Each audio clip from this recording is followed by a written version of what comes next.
Hello everyone, in this video we're going to be reviewing quadratic transformations. Up here on the screen I have pulled up the transformations that happen whenever you're in vertex form, which is here. And I also have these graphs that were in your textbook that describe what happens whenever you have a horizontal translation, a vertical translation. The vertical translation is whenever you add something or subtract on the outside of the parentheses. The horizontal translation is whenever you add or subtract something inside of the parentheses. Go ahead and draw these two graphs. Pause the video. If all I do is read all this to you, it's not going to make any big deal. But if you copy this down, and if you think about it while you're copying it down, you think about why it's saying greater than, why it's saying less than. What does it mean? What would cause a reflection? And that's whenever you're multiplying the A. Whenever the A is positive or negative, it's going to either reflect it. And A also affects how skinny or wide the graph is. Whenever you have something multiplying that's outside the parentheses where A would go, in the formula, A is outside the parentheses. The fractional versions of A are going to make a wide graph. The versions of A that are greater than 1 are going to make a more narrow graph. And now let's apply that in a few questions. We'll just check pretty quickly.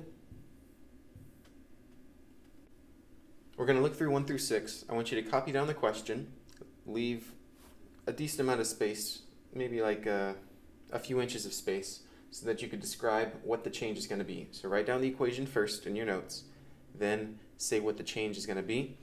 We'll go through it. Starting with the first one, if we have x squared minus 11, that minus 11 is going to shift the graph down. Second one, we have a half. That half is going to make the graph wider. We have a minus 2, so that's going to shift right. And number 3, we have a negative x squared, so that's going to take the normal x squared graph, throw it upside down, and then we have a plus 8. So that negative flips it upside down, the plus 8 shifts it up 8 spaces above the origin. 6 in the parentheses times x squared.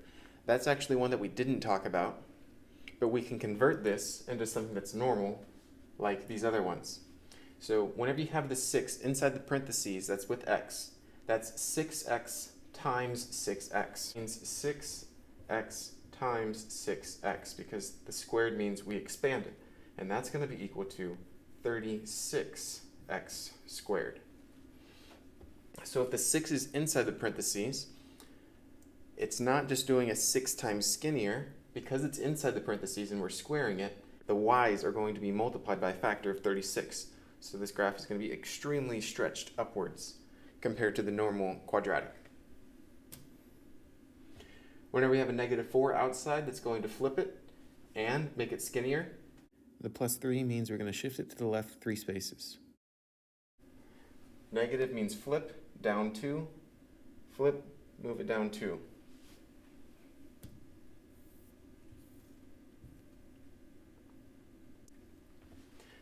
If you're given some where it's not in standard form, you could rewrite it so that it's in standard form, and then you can see the transformations, because like right here there's that negative 7 first, whenever it should have the x squared happening first.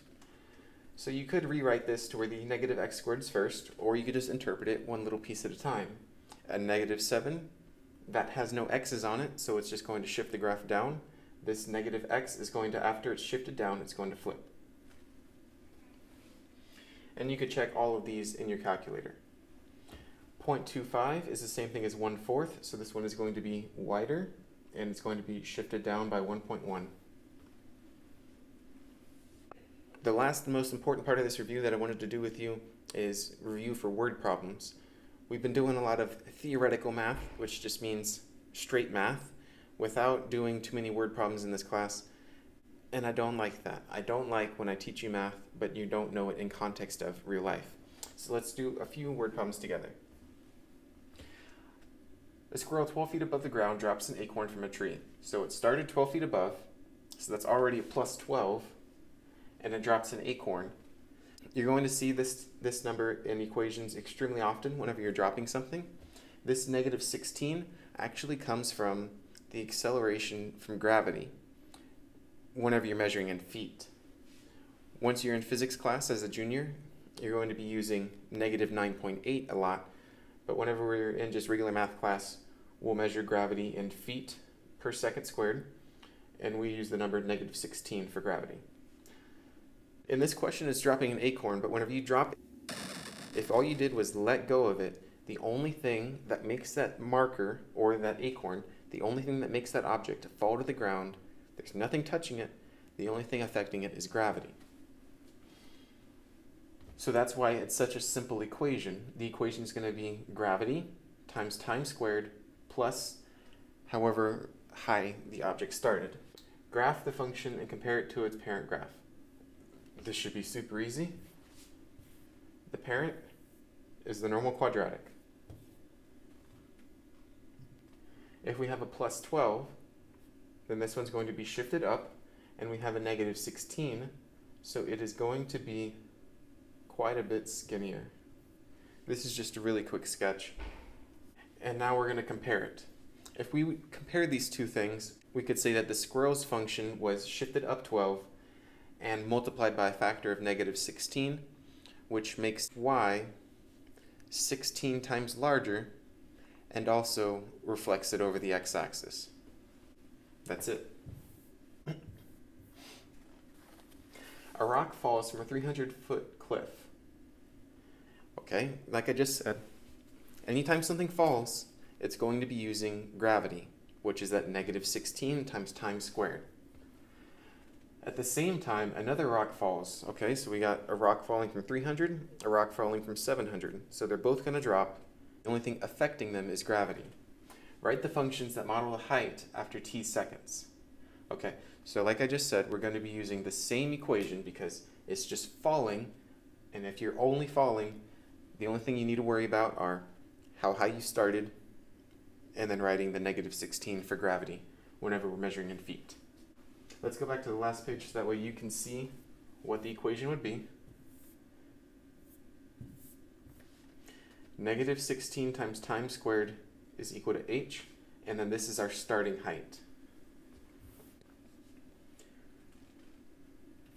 h1 equals negative 16 times time squared. These two things are always going to be whenever you're dropping something. And then you add or subtract however high you started. Since this is 300 feet above the ground, we're going to be doing a plus 300. And then we're going to do a second equation for the other one. h2 equals negative 16 t squared, and then we'll do a plus 700. If the rocks fall at the same time, how much sooner will the first rock reach the ground? So if I'm dropping something and it starts at 300 feet up and it falls, when would you want to stop your clock? You want to stop that stopwatch once the thing touches the ground. The equation was height equals negative 16t squared plus 300 feet. The only thing the question gave us was that it was going to fall until it touches the ground. Where would you put in the ground in here? Would you put in the ground for the height?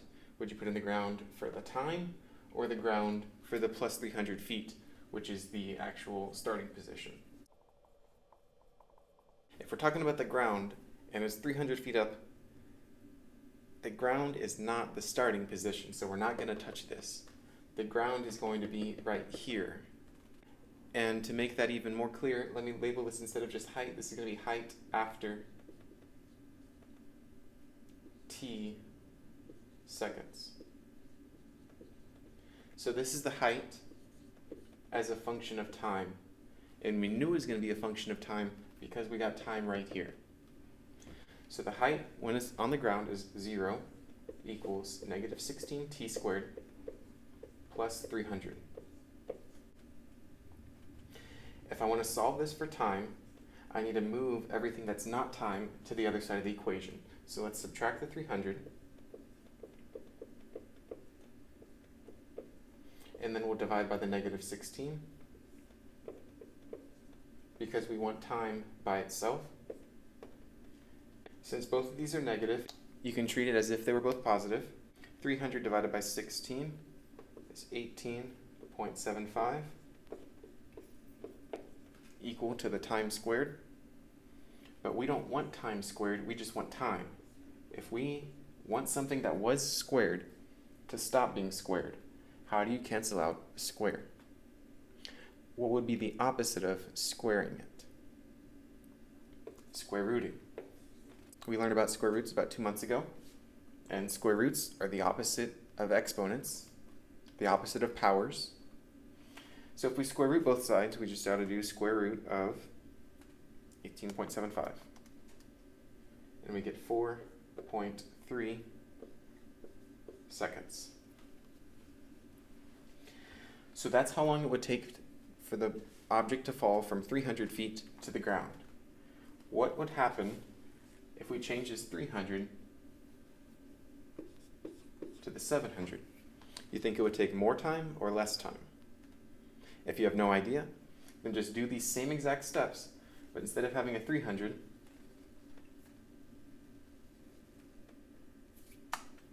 change it to a 700.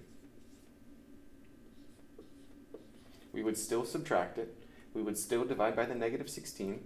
Two negatives are still going to make a positive, and the only difference is this fraction is going to be 700 divided by 16, which is 43.75, which means that time 2, this was time 1, this was the first answer came from whenever there was a 300 here, but whenever we get to our second equation, which has the 700, time 2 will be equal to the square root of 43.75,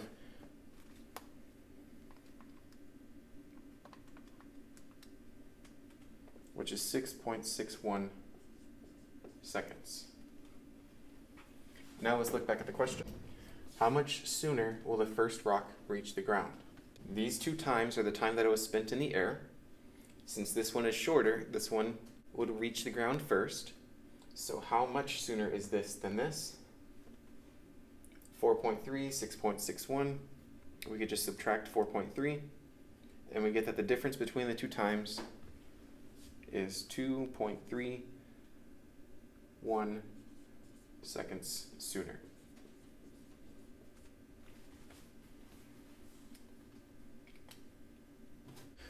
I'll do another question with you. One is about a sprinkler. Sprinklers throw water out of the spout, and it shoots in an arcing motion, which is the same type of graph that a quadratic makes. But I think sprinklers are more boring. I mean, they're fine. They're cool if you're a gardener, if you're into gardening. You do need to know where the sprinkler is going to land so that way you're not wasting your water and having it water your street instead of your grass. But instead, we'll do golf, because when you're in high school, you can join the golf team. The path of a drive. The drive is whenever you get that first swing off of the tee at the start of the golf course. The path of the drive can be modeled by the quadratic equation, where blah, blah, blah, blah, blah. G of x is the vertical distance in yards. Okay, so the y is going to come from the vertical distance from the ground, and x is the horizontal distance. So that means we're graphing two things. We're graphing x for the distance from start to finish, and we're also graphing the y, which is the height along the way. How would you obtain g of x from the graph x squared? Well, they gave you g of x right here. So we just have to describe what changes were made to make g of x different from x squared. Well, that's a change, this is a change, this is a change. All you would do is describe. This means we're going to flip the graph, and that 0.0005 means it's going to be a lot wider than the original graph for x squared. So you would write that down. You would say this minus 200 means, look at that. That's not at the origin. That's to the right. So this minus 200 probably has something to do with going to the right. And the plus 20 also affected the graph. It's not down here. It's up by 20. But when you say it's up by 20, what's up by 20? What is this spot called that these shifts, that this shift and this shift are changing? A second golfer hits a ball from the red tee, which is 30 yards closer to the hole. When you're playing golf, you try to hit it from where you're starting, and you want it to land at the hole. If this person starts 30 yards closer to the hole, would that change the height of the ball, or would that change the parabola to the left or to the right? What function can be used to describe the golfer's shot? So in part B, they just want to know what little simple change is 30 yards closer to the hole going to change. Think about it. I'm going to tell you in 2 seconds.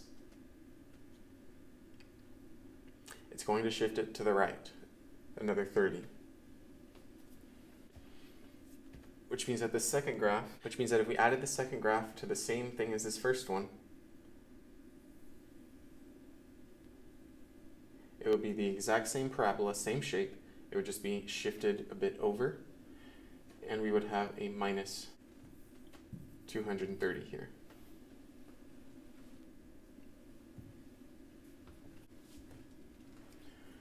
All right, I want you to try to do these word problems on your own.